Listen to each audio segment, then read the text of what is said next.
Bonjour Anne-Marie Copula. Nous sommes vraiment très honorés de vous recevoir aujourd'hui, de vous auditionner pour le compte de la mission de préfiguration pour la Maison contre les esclavages, qui est une mission installée par la ville de Bordeaux le 9 mai 2022. Je suis aujourd'hui en présence de Patrick Serre, qui est le président de Mémoire et Partage.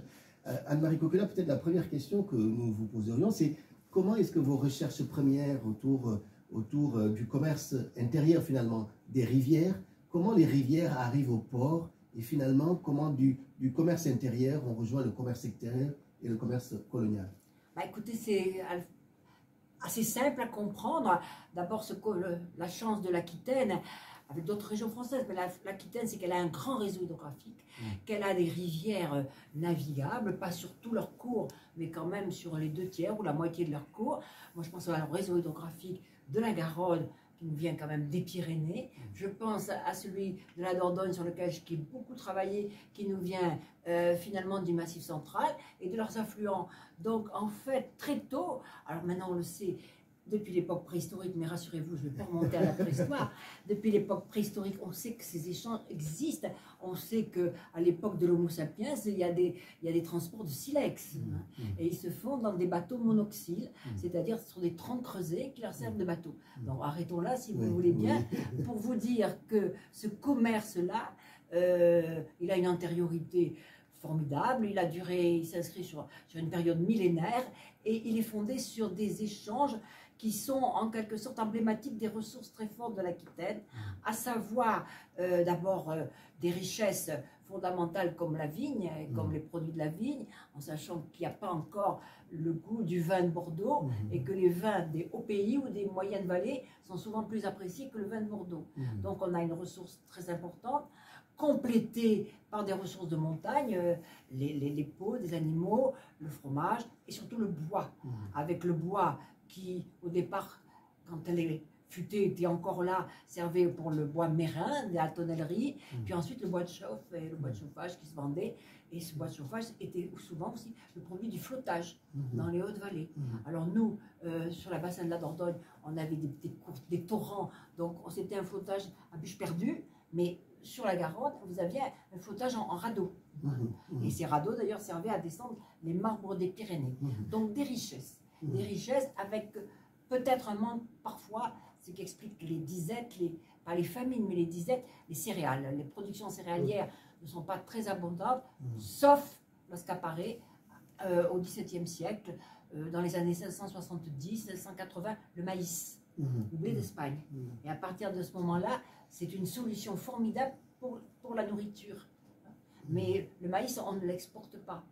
On le garde et on vit avec. Et donc ce commerce-là va rencontrer le commerce colonial quelque part, c'est-à-dire les 15e siècle. Pas tout de suite, parce qu'il va rencontrer un autre commerce, qui est le commerce du petit et du grand cabotage, avec une denrée essentielle, qu'on n'a pas beaucoup mentionné dans notre discussion antérieure, qui est le sel. Qui est le sel. Et c'est le sel qui crée un courant fondamental, parce que le sel, il est indispensable à la vie des hommes, à la vie des animaux, à la conservation des denrées. Bon, et on n'imagine pas. Je sais que moi, quand j'enseignais et que je parlais du sel aux étudiants, je pense qu'ils devaient penser à la salière qui est sur la table. Je disais, bon, pourquoi pas. Donc, il y a du sel. Et nous avons du sel, nous, dans les îles de Ré, d'Oléron, en Onix, etc. Donc, vous voyez, c'est un trafic à la fois fluvial et maritime. Donc, nous alimentons en quelque sorte, depuis plus d'un millénaire, tout cette circuit d'échange. Voilà. Et bien évidemment, ce qui va changer, d'abord, il va y avoir plus d'hommes. La démographie va quand même augmenter. Ne pas oublier qu'au milieu du XIVe siècle, la peste noire en Europe fait que à peu près un tiers ou la moitié de la population disparaît. Et il faut attendre, c'est un renflouement démographique qui se fait dès la fin, plutôt au début du XVIIIe, après les grandes crises de la fin du XVIIe. Et là, on développe les échanges. Et c'est là que finalement, à partir, vous l'avez dit, du commerce colonial, à travers ces compagnies coloniales qui étaient chères dans l'esprit de Colbert et des ministres de Louis XIV, on se dit, voilà, on va donc les colonies, avec ces produits clés que sont le cacao, le sucre, le café, qui sont malgré tout des produits qui sont à l'époque qui n'ont pas la diffusion d'aujourd'hui. Hein. Oui, qui sont réservés C'est une société, une élite socio-économique. Bon, mais c'est un commerce qui va connaître une ampleur considérable et qui va faire de Bordeaux finalement une forme d'entrepôt européen. Hein. Absolument. Bordeaux devient l'entrepôt de l'Europe, c'est comme ça qu'on appelait Bordeaux au XVIIIe siècle. Alors vous avez, Anne-Marie Cocula, vous êtes historienne, vous êtes une des spécialistes de l'œuvre de Montaigne, vous présidez aujourd'hui le centre François Mauriac de Malaga. Oui, mais Mauriac, c'est pas l'époque de Montaigne. Oui, mais bien sûr, c'est juste une précision hein, pour les gens qui nous suivent. Bien sûr, j'ai bien entendu, Mauriac, c'est le XXe siècle, c'est le début du XXe siècle. Non, mais c'est pour dire que votre travail sur Montaigne, et notamment sur l'ouverture dans les essais vers le monde américain. Est-ce que vous pensez que Montaigne, la question de l'esclavage était déjà présente? Ah ben bien sûr, mais ce qui choque Montaigne, bien sûr. Alors ce qui choque Montaigne, qui connaît bien la question, parce qu'il a lu, il a lu les Espagnols. Hein. Il a eu les Espagnols les plus critiques à l'égard de la colonisation espagnole. Ce sont les Espagnols, ce sont les écrivains espagnols. Bon, il est certain que Las Casas, les dominicains, ont joué un rôle très important. Donc Montaigne s'est bien renseigné. Il lit l'espagnol et il va en quelque sorte condamner cet appât qui a fait que finalement les Indiens ont disparu du monde, de ce monde colonial et qu'à partir de ce moment-là, pour suppléer l'absence, le manque, la destruction des Indiens, on a fait appel à l'esclavage. Mais il n'en est pas encore à la période où ça a pris les proportions que cela prendra. Finalement, c'est ça. Oui, parce que c'est au XVIIIe siècle, Bordeaux... Disons, oui, je dis oui, Bordeaux 18e, mais dans d'autres ports qui vous intéressent dans votre projet, ça commence avant La Rochelle, par exemple. Il faut dire aussi que La Rochelle a été tellement punie par la monarchie après le siège de 1628, etc., qu'ils se sont cherchés qu'ils se rattrapent. Ils se sont rachés ailleurs, l'ailleurs. Et on leur a mis en plus Rochefort, le port concurrent, etc. Donc voilà. Donc, bon, alors, Bordeaux vient plus tard dans ce qu'on appelle le commerce de la traite, pour une raison qui m'apparaît au départ profondément, essentiellement économique.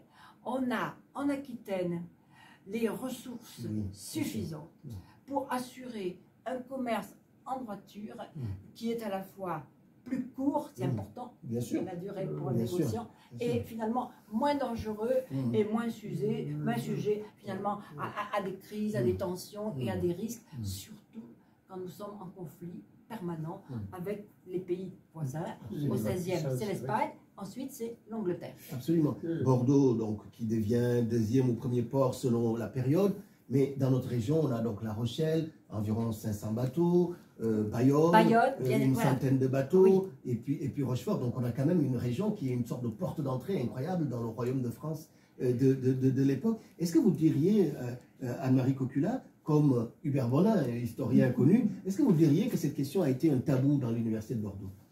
Non, je pense pas. Je pense qu'il a fallu, au départ, enfin, il faut aussi aller chercher, se dire que le travail d'un historien, c'est un travail de source. Moi, je ne crois à l'histoire que si elle est documentée. Or, je pense qu'il y a eu toute une école de grands historiens qui se sont penchés sur l'économie dans le profil de l'école des annales. Alors, il y a eu François Crozet, il y a eu Paul Butel, mais c'est vrai que Paul Butel a étudié cela, mais sans peut-être finalement mettre en valeur, mais ça s'inscrit dans ses travaux. Et pour avoir travaillé un peu avec Éric Saugera, que j'avais rencontré quand il préparait son ouvrage, bien sûr, mais ces fondements-là, ces fondations documentaires, il ne faut jamais les perdre de vue, parce qu'elles nous enseignent à la fois sur ce que pouvaient être les réactions des négociants, et en même temps aussi de ce que pouvaient être les réactions de ceux qui font les Lumières au XVIIIe siècle. Je pense à quelqu'un comme Montesquieu, qui a senti, pressenti ce qui allait se passer. Ça, c'est très important. Et je pense aussi que ceux qui vont attaquer le commerce négrier, ce sont les enfants de ceux qui avaient fait la traite négrière. Vous me direz, c'est le problème des fils et des pères, et ça va, finalement, l'enseignement des Lumières porte ses fruits avant et pendant la Révolution. Absolument. Avant et pendant la Révolution. Peut-être la dernière question Anne-Marie Cocula, c'est pour vous, quelle serait l'opportunité d'une maison contre les esclavages? À quoi pourrait servir un lieu comme ça, pour vous, historienne, mais aussi vous, personnalité dans le monde culturel, ici, dans notre région? À quoi pourrait servir un tel lieu? Alors, ça pourrait servir bien évidemment à des rencontres, ça pourrait servir à toutes les explications, à toutes les questions qu'on se pose, ça pourrait servir aussi à remonter le temps. Parce que finalement, comment ça se passe dans les époques antérieures, à quel moment, en quelque sorte, je parle sur ce problème de l'esclavage dans notre région, puisqu'il existe dans l'Antiquité, etc. Donc il faut aussi se poser cette question-là. Et c'est aussi, je crois, dans la recherche de documents. Alors vous me direz que c'est pour moi une idée fixe, mais je pense que lorsqu'on a le document, maintenant on sait très bien faire, on sait les protéger, on sait les exposer, on sait les agrandir, etc. Rien ne vaut la découverte d'un document, que ce soit un texte, que ce soit une gravure, que ce soit des comptabilités, que ce soit... Voilà, il faut travailler sur ça, mais il faut l'éclairage de gens qui sont capables à la fois d'en montrer l'importance et d'en montrer parfois les limites. C'est l'objectif que nous avons. Oui, bien sûr.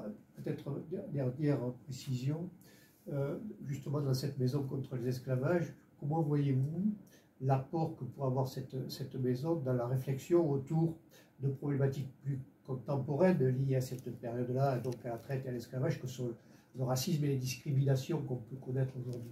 Ben, elle nous ramène à réfléchir quand même à quelque chose de très important, et on est parfois étonné de se dire, mon Dieu, mais bon, le fait que notre population ici, ceux qui ont travaillé, ceux qui ont exercé des métiers, et ben, quand on regarde d'où ils viennent, leurs origines, on aperçoit qu'on a été largement, très largement aidés, soutenus par, au 19e siècle, ceux qui sont venus d'Italie, ceux qui sont venus au 20e siècle de Pologne, etc.